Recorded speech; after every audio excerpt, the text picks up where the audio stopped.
예배 말씀의 제목은 새롭게 나아가랍니다. 새롭게 나아가라. 우리 다 같이 한번 바닥에서 새롭게 나아가라. 일주일 동안 생활하실 때 그 주간의 말씀의 제목을 한번 외치는 것이 좋을 것 같아요. 매일매일 말이죠. 새롭게 나아가라. 하나님께서 우리를 새로운 피조물로 만들어 주셨으니 새롭게 나아가는 것은 보장이 되어 있는 것입니다. 내가 의지를 가지고 움직이면 되는 것입니다. 새롭게 나아가라는 이 말씀 세 가지로 그렇게 본문을 통하여 은혜를 받기를 원합니다. 첫 번째는 밝게 살아라는 거예요. 밝게 살아라. 밝게 사는 것이 얼마나 중요합니까, 여러분? 그 밝게 사는 사람 옆에 가면은 내가 기분이 좋아지고 상처가 씻겨져 내려가고, 밝게 사는 사람 옆에 있으면 좋은 그런 영향들을 받아서 사는 역사가 일어나는 줄 확신합니다. 그 15절 말씀에 가면은 그 예수님 사역에 대해서 이 마가 기록자가 간략하게 기록을 하고 있는데요. 때가 찼고, 그렇게 되어 있죠. 때가 찼고 하나님의 나라가 가까이 왔으니, 때가 찼다는 말씀, 그리고 하나님의 나라라는 말씀이 있는데, 예수님께서 이 세상에 오시는 그 순간부터 하나님의 나라가 가까이 온 것이죠. 그리고 예수님 사역하실 때 이미 하나님의 나라가 임하였습니다. 그 하나님의 나라 할 때는 우선 장소적인 것을 말씀하시지요. 요한복음 14장에 보면은 내가 너희를 위하여 처소를 예비하러 가신다고 그랬잖아요. 그리고 다시 와서 내가 너희를 영접하여 나 있는 곳에 너희도 있게 하리라. 그 하나님의 나라 장소도 있습니다. 그 앞으로 예수님 재림할 그 하나님의 나라는 더 크게 확장되어 있겠지요. 그 하나님의 나라 장소는 틀림없이 있어요. 누가복음 17장 말씀에 가면은 바리새인들이 그렇게 예수님께 여쭈어 봅니다. 예수님, 하나님의 나라가 언제 임합니까? 그 사람들은 이제 메시아가 오면은 이 유대나라를 중심으로 온 세계에 메시아가 다스리는 나라가 육적으로 임할 것을 기대하고 있었기 때문에 그런 질문을 하는 거예요. 그랬더니 예수님은 하나님의 나라는 볼 수 있게 임하는 것이 아니요, 그렇게 말씀을 하셨어요. 그러면 여러분, 그 누가복음 17장 말씀만 딱 떼어내어서 생각하면은, 야, 하나님의 나라는 볼 수 있게 임하는 것이 아니라면 장소가 없단 말인가, 그렇게 오해할 수 있는데, 늘 성경은 요한복음, 누가복음, 마태복음, 마가복음 그렇게 다른 구절과 비교해 가면서 해석을 해야 됩니다. 예수님이 누가복음 17장에서 그 말씀할 때는 장소를 부인하는 것 아니에요. 장소에 하나님의 나라는 있습니다. 볼 수 있게 임하는 것이 아니요, 또 하나님의 나라는 여기 있다 저기 있다도 못하리니, 그 말씀을 보면은 하나님의 나라의 장소가 없다는 말씀인가? 아니에요. 거기에 초점이 있어요. 예수님의 말씀이 하나님의 나라는 여기 있다 저기 있다도 못하니 뭐라고 말씀한 거 하면, 하나님의 나라는 The kingdom of God is within you 그랬습니다. 너희 안에 있느니라 그랬어요. 너희 안에 있느니라. 하나님 나라의 제일 핵심되어 있는 내용은 하나님이 다스리는 거예요, 여러분. 이제까지는 죄 가운데 살았고 마귀가 나를 칭칭 얽어매어서 마귀의 종노릇 하고 죄의 종노릇 했던 것 아니에요, 우리가. 그래서 죄가 이렇게 하라 그러면 이렇게 하고, 죄가 저리 가자 하면 저리 가고, 죄에서 끌려다녔던 우리 인생이에요. 그러나 예수 그리스도께서 이 세상에 오셔서 그분이 사역을 시작하시고 십자가에 죽으시고 부활하심으로 하나님의 다스리심이 내 속에 임한 거예요. 가까이 왔느니라 이 말씀은 예수님께서 지금 사역을 시작하시니까 너희들 회개하고 메시아인 나를 받아들이라. 예수 그리스도를 받아들이면 하나님의 통치가 시작되기 때문에 그렇습니다. 하나님이 나를 다스리면 내가 얼마나 행복한 존재가 되어요. 내 속에 있는 어두운 기운이 차츰차츰 물러갑니다. 내 속에 있는 죄악들이 씻겨져 나갑니다. 하나님의 통치가 내 속에 들어와 있으니 하나님의 나라는 너희 안에 있느니라. 내 속에 하나님의 나라가 임하였으니 여러분 얼마나 밝아요. 밤에 범죄가 더 많이 일어나는 것 잘 아시지 않습니까? 그래서 밤에 어떤 건물들 보면 불을 환하게 켜놓아요. 여기 보면 상점 같은 데도 밤중에 불을 켜놓지 않습니까? 그렇게 환하게 켜놓으면 아무래도 범죄를 저지르고 싶은 사람들의 그 마음이 조금 달라질 수 있겠지요. 빛이 있으니까. 하나님의 나라가 내게 임한 것, 하나님의 다스림이 내게 시작되면은 내 속에 빛이 들어와요. 그러니 여러분 얼마나 밝아요. 하나님의 다스림이 내 속에 시작되었음에도 불구하고 내 속에 어두운 그림자가 여전히 남아있으면 그건 내가 이 성령에 충만하지 않아서 어두운 그림자가 나를 점점 덮고 있는 거지요. 하나님이 우리에게 주시는 메시지는 밝게 살아라는 거예요. 상황을 보고 그 상황을 바라보고 상황이 활짝 펴이면 밝게 살고 상황이 어두우면 어둡게 살아라, 그 말씀이 아니거든요. 너희 속에 벌써 하나님의 나라가 임하였는데 왜 어둡게 사느냐? 밝게 살아라는 강력한 말씀으로 우리를 도전하고 있는 것입니다. 밝게 살아야 됩니다. 여러분 2012년 한 해 동안 활짝 웃으시기를 주님의 이름으로 축원합니다. 이미 내 속에 하나님의 나라가 임하였습니다. 예수님 2000년 전에 그 당시에야 예수님이 사역을 시작하시니까 하나님의 나라가 가까이 왔다 말씀하시지만은 이미 그분이 십자가에 죽으시고 부활하시고 성천하셔서 성령 하나님을 우리에게 보내주셨는데 우리 속에 하나님의 나라가 이미 임하였어요. 하나님의 다스림이 이미 시작되어서 나는 하나님의 간섭과 하나님의 지도 속에 살아가는 것입니다. 그러니 우리는 의도적으로 기뻐하며 즐거워하며 밝게 살아야 돼요. 여러분 상담 기법 가운데 웃음 치료라는 것이 근래에 들어왔다는 것 잘 아시지요? 제가 초창기에 상담 공부할 때 십몇 년 전에 그때는 별로 두각을 드러내지 못했는데 요즘은 상담 기법 가운데 이 웃음 치료가 굉장히 효과를 드러내요. 심지어는 암 환자들도 계속해서 웃으면 말이죠. 그 암이 치료되는 사람이 있어요. 다른 약을 쓰지 않았는데 그냥 웃고 지냈는데 암이 깨끗하게 고침을 받거든요. 이 세상에 여러분 그래도 하나님 우리에게 육신의 이 몸의 축복을 주셨는데 오래 살기를 원하시지요. 아이고 이렇게 힘든 세상 뭐 오래 살려고 그러지만은 오래 사는데 건강하다면 오래 살기를 원하지 않아요. 오래 살기 위해서는 웃어야 됩니다. 밝게 살아야 됩니다. 하나님의 나라가 내 속에 들어와 있는데 내 속에 어두운 그림자가 들어오기 시작하면 의지적으로 하나님의 능력으로 예수 그리스도의 이름의 능력으로 몰아내는 작업이 필요한 것입니다. 하나님의 나라가 내 속에 임할 때 완전히 완성된 건 아니에요. 왜냐하면 내가 여전히 죄된 육신을 가지고 있기 때문에 완전히 완성되는 것은 내가 부활하는 그때예요. 예수님 재림하는 그때예요. 그러기에 여러분은 완성되지 않은 이 상태에서 살아가니까 어두운 그림자가 나에게 들어올 수 있어요. 그 어두운 그림자를 몰아내고 성령 하나님의 능력으로 2012년도는 밝게 사시는 능력의 종들이 되시기를 주님의 이름으로 축원합니다. 제가 그 새 칼럼들을 쭉 이렇게 봤는데 그 가운데 이런 제목들이 있더라고요. 2012년도는 선거를 많이 한대요. 한국도 그렇고 미국도 그렇고 오바마가 다시 재선을 할 것인가, 중국도 뭐 그렇고요. 바뀌는 해요. 일본도 그렇고 러시아도 그렇고. 그러니 여러분 지금 김정일은 세상 떠났고 북한이 안정되어가나 어떠나 이런 시점에서 선거를 이렇게 많이 하니까 사실은 세상적인 눈으로 보면 불안하지 않아요.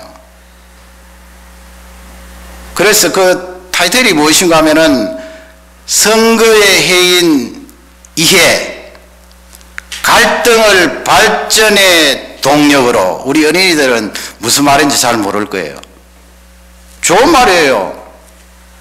다투고 갈등하고 서로 간에 분쟁이 있는데 그것을 더 발전하고 성장하는 힘으로 이 말씀이에요. 그 내용을 읽어봤는데 참 좋더라고요. 밝은 거예요. 글도 밝게 쓰는 거예요. 생각도 밝게 하는 거예요. 말도 밝게 하는 거예요. 내 마음속에 어두운 그림자가 잠시라도 머무르지 못하도록 하나님의 말씀을 통하여, 기도를 통하여, 예배를 통하여 능력으로 몰아내시기를 주님의 이름으로 축원합니다. 그게 하나님의 뜻이에요. 너희들 밝게 살아라. 행복하게 살아라. 왜 행복하게 살지 못하니? 왜 상황을 놓고 자꾸 비교를 하니? 행복해하고 기뻐하고 밝게 살면서 하나님이 해결해 주시는 그 현장들을 마음껏 체험하시기를 주님의 이름으로 축원합니다. 두 번째는 하나님께서 우리에게 주신 귀한 말씀은 17절 말씀이에요. 17절. 그래서 기준을 붙들으라는 말씀이에요. 기준을 붙들어라. 우리가 금년에 살면서 기준이 있어야 되겠죠. 그 기준을 붙들어야 됩니다. 17절 말씀에 보면 예수님께서 그 갈릴리 해변에 이렇게 지나가시다가 베드로와 그 형제인 안드레를 보았어요. 그래서 그 두 사람에게 형제지간이지요. 12사도 가운데 나를 따라오너라 그랬지요. 내가 너희를 사람을 낚는 어부가 되게 하리라. 나를 따라오너라. 18절 말씀에 가면은 그 두 사람들이 즉시 그물을 버려두고 예수님을 쫓았다 그렇게 되지 않아요. 이 내용을 보면은 그러면 우리도 그냥 내가 하고 있는 그 일을 금년에 다 접어버리고 그냥 예수님만 따라갈까? 아니면은 뭐 그 뒤에 또 나오잖아요. 요한과 야고보가 나오는데 그 요한과 야고보도 예수님이 똑같이 말씀하시니까 요한과 야고보가 거기 보면 사꾼들 또 거물 또 아버지를 버려두고 예수님을 쫓았다 그렇게 되어 있는데, 그러면은 금년 한 해 동안에 가정도 돌보지 않고 사업체도 돌보지 않고 직장도 팽개쳐버리고 가족들도 다 버리고 예수님만 따라라는 말씀인가? 이 말씀이 그 말씀이 아니겠지요. 그 야고보나 요한이나 베드로나 안드레는 기준을 붙들었다는 말씀이에요. 무슨 기준요? 그들이 이제 예수 그리스도의 12 제자로 선택을 받고 있잖아요. 그러니 예수 그리스도의 말씀을 기준으로 삼아서 그 말씀을 따랐다는 말씀이에요. 여러분, 금년 한 해 동안 나의 기준이 무엇입니까? 예수 그리스도의 말씀이 되어야 됩니다. 예수 그리스도의 말씀을 기준으로 삼아야 됩니다. 예수님의 말씀이 가라 하면 가면 되는 거예요. 오라 하면 오면 되고요. 예수님의 말씀이 그 자리에 머무르라 하면 머무르면 되고요. 예수님의 말씀이 나라라 하면 나르면 되는 거예요. 시작하라 그러면 시작하면 되는 거예요. 이 66권의 말씀 속에 성령 하나님께서 밝혀주시면 우리 삶의 현장에서 체험할 수 있는 내용들이 구절구절 있거든요. 그래서 금년 한 해는 하나님 아버지, 나의 기준은 예전과 같이 절대적으로 하나님의 말씀입니다. 하나님의 말씀을 붙들겠습니다. 이 말씀이 기준이 되겠습니다. 새해에 우리에게 새롭게 나아가라. 그 말씀은 말씀을 기준으로 삼으라는 거예요. 말씀을 기준으로 삼으면 그 속에 새롭게 되는 출발, 새롭게 되는 과정, 새롭게 되는 그 결과로 맺혀지는 열매들이 주렁주렁 있는 것입니다. 그래서 여러분, 이 첫 주일에 결심을 하세요. 금년에 내가 성경책을 어떻게 읽겠다.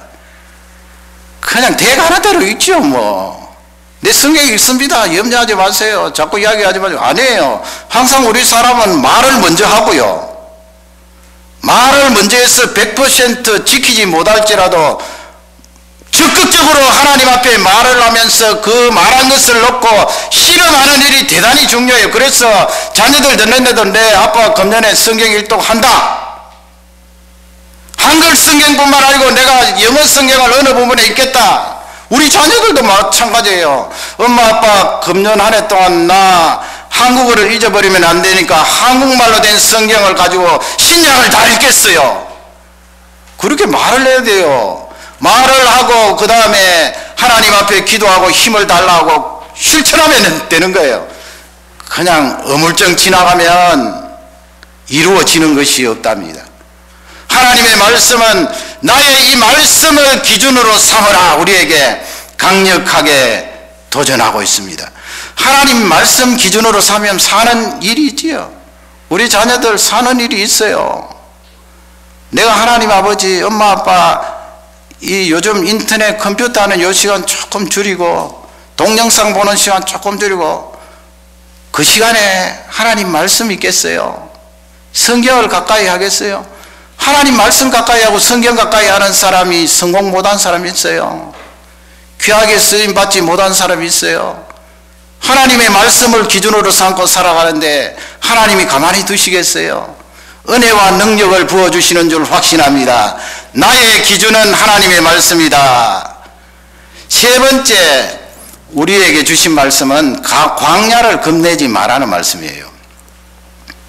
광야가 또 나왔습니다. 광야를 겁내지 마라. 13절 말씀에 가면은 예수님께서 광야에서 40일 동안 계셨다고 그렇게 되어 있지요. 다른 복음서에 보면은 40일 동안 뭐 하셨나요? 금식하셨어요. 광야에서. 사막은 아닙니다, 여러분. 사막도 포함될 수 있겠지만은 성경에 나오는 광야는 사막도 포함하지만 대개는 이렇게 풀이 좀 있고요. 돌이 많고 농사를 지을 수 없는 땅이에요. 그러니 어떻게 해요? 사람들이 없잖아요. 사람들이 없으니까 들짐승들이 우글거리는 거예요. 그 어제 저녁 드린 말씀처럼 다윗이 양을 칠 때에 그 들판에 사자도 나오고 곰도 나오고 하이에나도 나오고 여우도 나오고 늑대도 나오고 이리도 나오고 말이죠. 그럼 맹수들이 들판에 우글거릴 거 아니에요. 완전히 뭐 모래사장만 있는 사막에 맹수들이 어떻게 살아요? 그들도 먹어야 사는데요. 물도 좀 있고 풀도 좀 있고 물과 풀이 좀 있어야 다른 작은 짐승들도 있으니까 그들을 잡아먹고 맹수들이 살아가는 거거든요. 예수님께서 그 13절 말씀에서 광야에서 40일 동안 계셨고 그 다음에 사단에게 시험을 받으시고 들짐승과 함께 계시니 그렇게 되어 있죠. 사단에게 시험 받았다는 그 시험이라는 단어는 두 가지를 다 포함해요. 사단에게 시험을 받았으니까 유혹이에요. 유혹. 예수님이 죄가 없으시지만은 우리가 받는 그 유혹을 체험하셨어요. 죄가 없으신 분이 사단이 예수님을 꾀이고 유혹한 거예요. 그 유혹을 말하고 시험을 받으시니라 또 다른 뜻은 예수님이 단련을 받으셨다는 거예요. 연단을 받으셨다는 거예요. 원래 메시아이신데 그분이 무슨 연단이 필요하겠어요. 그러나 사람의 몸을 가지고 이 세상에 태어나신 인성을 가지신 분이기 때문에 유혹을 받으셨어요. 그러나 죄는 없으셔요. 시험을 받으셨더라. 왜 하필 광야에서 시험을 받나요? 그냥 내가 40일 동안 금식하는데 수도원에 올라가서 뭐 그때도 공동체가 있잖아요. 뭐 흠난 공동체라든지 사람들이 좀 있고 사람들이 사는 그곳에 가서 내가 물도 마시고 그렇게 음식은 들지 않지만은 금식을 해야 되겠다. 그렇게 하실 수도 있잖아요. 그러나 예수님은 광야로 나가신 거예요. 광야에서 시험을 받으시고 40일 동안 광야에 계셨어요. 광야는 우리에게 큰 의미가 있습니다. 예수님께서 광야로 나가실 때 12절 말씀 보면은 성령 하나님께서 그를 광야로 내어 모셨다 그렇게 되어 있지요.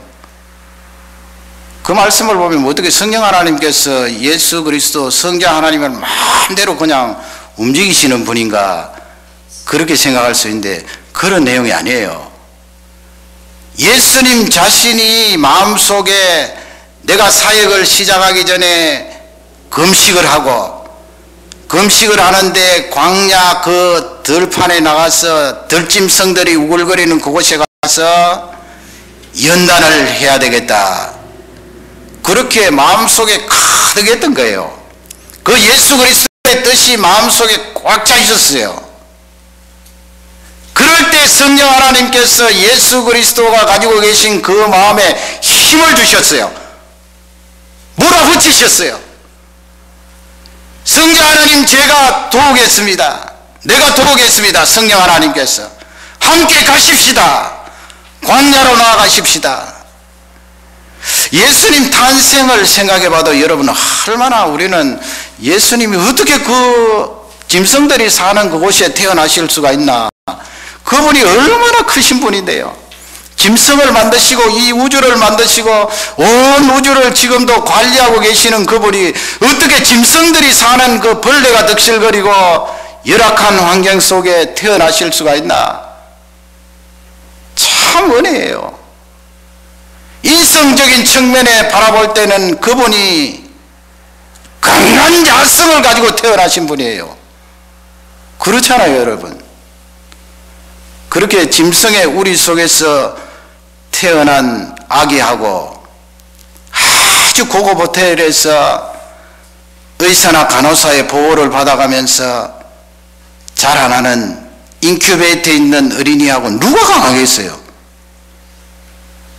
야성으로 비교하면은 나중에 여러분 청소년 시기나 청년 시기에 내가 태어났던 그 시기를 이야기 들으면 야, 내가 불쌍하다 그런 면도 있겠지만 또 다른 한면은 야성이 있는 거예요. 아, 내가 태어날 때 짐승우리에서 태어났는데 지금 성장해서 뭐 고생 좀 한들 그게 고생이냐? 야성이 있는 거예요. 예수 그리스도께서 40일 동안 금식하시면서 수도원에 가시지 않고 광야에서 짐승들과 함께 계셨던 것은 인성적인 측면에 바라볼 때는 그분이 야성이 있는 거예요. 그렇게 고생하면서 들판에서 생활했던 분이 3년 동안 사역할 때 고생이 된다고 아이고 나 못하겠다 하시겠습니까? 그럴 리가 있겠습니까? 잠을 좀 못 주무셔도 긴박하게 환자들이 다가오고 예수 그리스도를 향하여 손을 내밀어도 불평하시지 않고 그 피곤함 속에 음식을 옳게 드시지 못하는 그 순간에도 계속해서 사역을 감당하는 그 능력이 어디에서 나왔는가? 인성적인 측면에 볼 때는 그분이 가지고 계신 야성이에요. 그래서 여러분, 우리 예수님 믿는 사람은 이 야성이 좀 필요해요. 개척정신, 모험정신, 어디에 던져놓아도 살 수 있는 강한 인간적인 힘, 그것이 필요하다고요. 제가 제 아이하고 그렇게 잠깐 동영상을 봤는데 그 동영상이 다큐멘터리예요. 새에 대한 다큐멘터리인데 딱따구리 있잖아요. 그 딱따구리들은 고목나무나 이렇게 큰 나무가 있으면 그 고목나무 줄기에다가 부리를 콕콕콕 찍어서 자기들이 사는 둥지를 만들잖아요.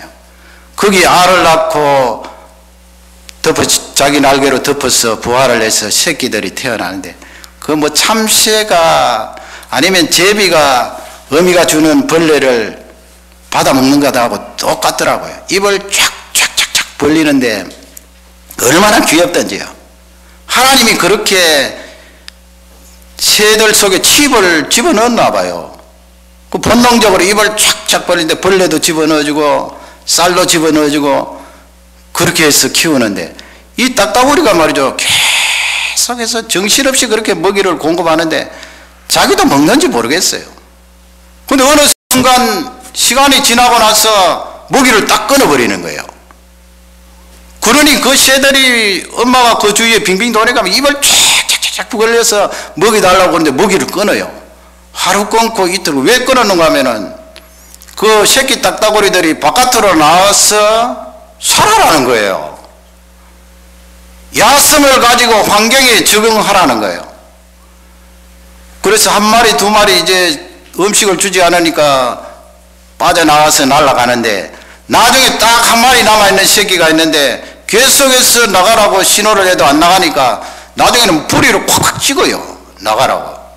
그래도 안 나가니까 이 어미새가 둥지 속에 뚫고 들어가서 새끼 딱따구리를 밀쳐내버려요. 그러니 땅바닥에 툭 떨어져서 푸덕거리죠. 그래서 저는 그 내용을 보면서 하나님께서 동물들이나 우리 사람들에게 원하시는 것은 야성을 좀 가지고 살아라 하는 그 메시지가 있으셨구나. 여러분, 그게 성경적으로 틀립니까? 하나님께서 우리를 만들어 놓으시고 땅을 정복하고 다스리라 그랬잖아요. 땅을 정복하고 다스리는데 하나님께서 다 장만해 주시고 네가 정복하고 다스리라 그랬나요? 아담이 짐승들 이름 짓는데 하나님이 알려주시지 않았어요. 아담이 가지고 있는 지혜를 가지고 그 특성에 따라 이름을 지었지요. 그러니 우리가 이 세상을 정복하고 다스리기 위해서는 야성이 필요해요. 개척정신이 필요해요. 모험정신이 필요해요. 하나님께서 그것을 원하세요. 짐승들에게도 그것을 심어주셔서 그렇게 야성을 가지도록 원했는데 왜 우리에게 요구하지 않으시겠어요? 그러니 예수님께서 낮고 천한 겸손의 종으로서 오셔서 말이 사는 그 짐승우리에 태어나셨지만은 다른 한면은 야성을 우리에게 가르쳐 주신 거예요. 내가 이렇게 천박한 곳에 태어났는데 너희들 삶을 두려워하거나 짜증내거나 불평하지 말고 좀 야성을 가져봐라. 환경이 어렵고 힘들더라도 겁내지 말고 나를 의지하면서 예수 그리스도처럼 광야에 나가서 40일 동안 짐승들과 함께 지내는 그런 야성을 좀 키워봐라. 요즘은 우리 사는 게 너무 편리해졌잖아요. 스위치만 탁 넣으면 뭐 밥이 되고 세탁이 되고 말려지고 얼마나 편리해요. 딱 스위치만 켜면은 상대방 원하는 사람하고 통화를 할 수 있고, 그러니 그게 편리해지고 좋은 점이 많은 반면에 우리 속에 야성이 사라지는 것 같아요. 너무너무 나약해져요. 인터넷 잘 되다가 안 되면은 불평이 나오네요. 원망이 나오네요. 짜증이 나오네요. 그 야성이 사라진 거예요. 모험정신, 개척정신이 사라진 거예요. 그 용이 있지 않습니까, 여러분? 용이라는 그 동물은 진짜 있는 게 아니죠. 우리 어린이들 상상의 동물 아니에요. 그러나 성경 말씀에 요한계시록에 보면 용이 나온다고요. 그 용은 사단의 상징으로서 용이 나오는데 동양 사람, 서양 사람 용을 생각하는 게 달라요. 동양 사람들은 용은 내가 오르지 못할 어떤 귀한 존재. 그래서 예를 들면 임금님을 용이라 그래요. 용안이 어떻습니다. 임금님의 얼굴이 어떻습니다. 그래서 임금님 앞에 가서 신하가 임금님 오늘 지난밤에 제가 용꿈을 꾸었습니다. 그러면 그 다음날 그 신하는 볼 수 없어요. 왜냐하면 용이라는 것은 임금님인데 이 신하가 용꿈을 꾸었다 그러면 네가 임금님 되려고 그래서 처단하는 거예요. 그 우리말에 개천에서 용났다 그러는데 영웅되었다는 말씀이에요. 그래서 우리 아시아권의 동양 사람들은 용을 생각할 때 그 무시무시한 짐승을 좋은 의미로 생각해요. 좋은 의미. 물론 우리 예수님 믿는 사람은 성경을 알기 때문에 그렇게 생각하지 않죠. 그러나 서양 사람은 어떤가 하면 이 용이라는 가상의 짐승을 놓고 싸우는 거예요. 아마 이 기독교적인 정신이 들어갔다 봅니다, 저는. 왜냐하면 용은 사단의 상징이기 때문에. 꿈에 용을 봤다 그러면 땀을 뻘뻘 흘리면서 그 용과 싸우는 거예요. 그래서 그 용을 쳐서 물리치면 내가 영웅이 되는 거예요. 그러니 여러분 다르잖아요. 동양과 서양이 용 하나를 보고도 생각하는 관념이 달라요. 우리는 동양 사람들인데 용을 보면은 그 무시무시한 짐승 그냥 소극적으로 변해요. 싸울 것은 엄두도 못 내요. 엄두도 못 내요. 그러나 서양 사람들은 그 용을 보면은 적극적으로 뛰어들어서 저 무시무시한 짐승을 내가 짓밟고 이기리라. 그러니 아마 동양 사람도 장점이 있고 서양 사람도 장점이 있지만 그런 부분에서는 서양 사람들이 장점이 있는 것 같아요. 모험심이라든지 야성이라든지 개척정신이라든지 그 성경적으로 맞잖아요. 그러니 우리는 그런 부분을 배워야 돼요. 하나님 아버지, 광야를 겁내지 않게 해 주십시오. 여러분, 지금 현재 뭐 잘 안 되는 일이 있습니까? 광야지요, 광야. 겁내고 두려워합니까? 짜증이 나면 그럴 필요 없어요. 성경 말씀 광야에 사는 거 두려워하지 마라 그랬어요. 거기 들짐승이 있어요. 들짐승이 있으니까 내가 하고 있는 그 일에 시비를 안 걸겠어요. 들짐승이 예수님이니까 가만히 있지, 우리 같으면 가만히 두겠어요? 나의 사업체를 넘다보고 나의 직장을 넘다보고 내 가정을 넘다보는 그런 광야와 같은 이 세상이 나에게 다가올 수 있다는 것이, 그럴 때 겁내지 말라는 거예요. 13절 끝부분에 보면은 예수님을 향하여서 천사가 수종 들더라 그렇게 되어 있는데요. 여러분, 메시아이신 예수님만 수종 들겠어요? 아니에요. 광야 같은 이 세상에 겁내지 않고 살아가는 하나님 백성들에게 천사가 와서 도와줘요. 보호해줘요. 천사 하나면은 맹수 수백 마리, 수천 마리 감당할 수 있답니다. 뭘 염려합니까? 뭘 겁냅니까? 무엇을 두려워합니까? 신년 한 해 동안에 하나님 아버지 새롭게 나아가기를 원합니다. 이 세 가지 말씀을 통하여 힘과 용기로 금년 한 해도 축복을 받는 한 해가 되시기를 주님의 이름으로 축원합니다. 우리 다 같이 기도하시겠습니다. 말씀을 생각하며 기도하겠습니다. 하나님 아버지여,